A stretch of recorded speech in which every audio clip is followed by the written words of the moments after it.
मेरे इनकलाबी साथियों, बड़े ही दुख के साथ कहना पड़ रहा है और बड़े ही गर्व के साथ मैं भी कहता था मोदी है तो मुमकिन है, लेकिन आज मुझे यह कहने में कोई संकोच नहीं है कि देश का गृह मंत्री झूठा है, उसका आश्वासन हवा हवाई है। 2 महीना पहले उसने 18 जुलाई को बड़े ही आत्मविश्वास से दिल्ली के विज्ञान भवन में घोषित किया था करोड़ों सहारा इंडिया परिवार के जमाकर्ताओं का भुगतान 45 दिन के अंदर शुरू कर दिया जाएगा और प्रथम किस्त के रूप में सबके खाते में 10-10 हज़ार रुपया पहुंच जाएगा। मैं पूछना चाहता हूं इस झूठे गृह मंत्री से, मोदी सरकार के गृह मंत्री से पूछना चाहता हूं, आज 45 दिन नहीं, आज 2 महीने से ज़्यादा हो चुके हैं, लेकिन हिंदुस्तान में जहाँ तक मेरी जानकारी है किसी के खाते में अब तक 1 पैसा भी नहीं आया है। ये क्या सरासर अन्याय नहीं है? जनता के आंखों में धूल डालना नहीं है? इसके लिए गृह मंत्री को करोड़ों जमाकर्ताओं से माफ़ी मांगनी चाहिए। एक आम आदमी झूठ बोलता है तो सज़ा हो जाती है, न जाने कौन कौन से शब्द उसके लिए इस्तेमाल किए जाते हैं। और एक देश का गृह मंत्री, जिम्मेदार आदमी इतना बड़ा झूठ बोलेगा देश के सामने, यह जानकर पूरा देश आक्रोश में है। मैं माननीय प्रधानमंत्री से अपील कर रहा हूं कि आपके गृह मंत्री ने करोड़ों जनता के विश्वास को ठेस पहुंचाई है, विश्वास को तोड़ा है। ऐसे गृह मंत्री को अपने मंत्रिमंडल से तत्काल बर्खास्त करें। क्या आप नहीं जानते हैं कि आज करोड़ों लोग सरकार की तरफ उम्मीद लिए हुए, यह उम्मीद कि उनके खाते में कम से कम सरकार की घोषणा के अनुसार 10 हज़ार रुपया आ जाएगा। आखिर ये झूठ बोलकर सरकार क्या संदेश देना चाहती है? लोकतंत्र में झूठ के लिए, वादा खिलाफी के लिए और कदाचार के लिए कोई जगह नहीं है। जैसा कि आप जानते हैं, हमारे हजारों जमाकर्ता नाउम्मीदी में मर गए, हजारों जमाकर्ताओं की बेटियों के हाथ पीले होने थे, वो भी नहीं हो पाए। और करोड़ों लोगों ने सपना देखा था, बालियों को पढ़ाने का सपना, और सपना देखा था एक छत बनाने का। करोड़ों लोगों ने सपना देखा था सारा इंडिया परिवार बुढ़ौती में सहारा बनेगा। आपने झूठ बोल करके इस देश का गृह मंत्री करोड़ों लोगों के सामने झूठ बोल करके हमारी उम्मीदों को जगा गया। आज दम घुट रहा है साथियों। आज लाखों लोग, जिसमें हजारों लोग मोबाइल फ़ोन के द्वारा अपनी पीड़ा को कहते कहते रो पड़ते हैं, उनकी अश्रुधारा नहीं रुकती है। लेकिन उन्हें उम्मीद बधी थी। बहुत सारे साथी कह रहे थे कि जहर खाकर मर जाने का मन करता है। मैंने कहा जहर खाने से नहीं साथियों, संघर्ष से तेरी सूरत बदल सकती है।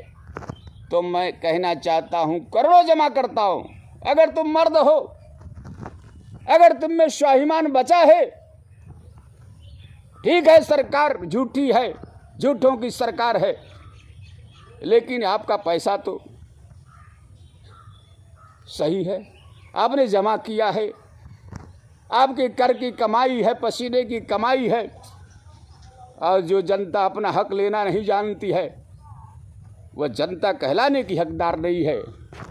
आप हौसला रखिए, आप संघर्ष करिए, संघर्ष के सिवा कोई अब रास्ता नहीं बचता है।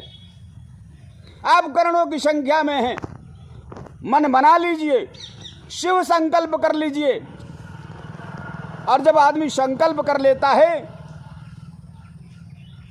तो संकल्प वो शक्ति है, संकल्प का दुनिया में कोई विकल्प नहीं बना है। अगर ठान लो तो जीत तुम्हारी होगी, मान लो तो हार तो निश्चित ही है। तो ठान लो कि सरकार से दो दो हाथ करने के लिए भी हम तैयार हैं। हम पैसा लेकर रहेंगे। गांधी ने अंग्रेजों को भगाने के लिए इस देश में करो या मरो का नारा दिया था। तो आपको भी आज जरूरत है, डू और डाई, करो या मरो। जब आप ठान लेंगे तो इस सरकार की हैसियत नहीं है कि आपका एक पैसा भी रख ले और झूठ वादा खिलाफी करती रहे। वैसे भी लोकतंत्र में वादा खिलाफ करने वाली सरकार का कोई औचित्य नहीं है। ऐसी सरकार को उखाड़ फेंकने के लिए आप करोड़ों की संख्या में, आप मालिक हैं। जनता जनतंत्र की हनुमान है और हनुमान को किसी की कृपा की कतई जरूरत नहीं है। आप मन बना लीजिए, हम हजारों बुद्धिजीवियों, लाखों बुद्धिजीवियों जो देश के लिए समर्पित रहते हैं, देश की आन बान और शान रखने के लिए अपनी जान भी कुर्बान करने की क्षमता रखते हैं, त्याग रखते हैं, ऐसे सभी लोगों से मैं अपील करता हूं जो इस देश का अन्न खाते हैं और देश से प्रेम करते हैं। साथियों, किसान देश की आन बान शान है और किसान के लिए, इस देश की आन बान शान के लिए, अपने हिंदुस्तान के लिए अगर अपनी जान भी हमको कुर्बान करना पड़े तो हमें देर नहीं करना चाहिए। ये जवानी अगर वतन के काम में आवे, अगर आप वतन के लिए नहीं जीते मरते हैं तो आपको हिंदुस्तानी कहलाने का कोई हक नहीं है। आज करोड़ों नौजवान देख रहा है सरकार की वादा खिलाफी, गृह मंत्री का झूठ बयानी। 45 दिन, आज 90 दिन से ज़्यादा हो चुके। साथियों, मैं आपसे कहना चाहता हूं कि यह सरकार झूठों की सरकार है।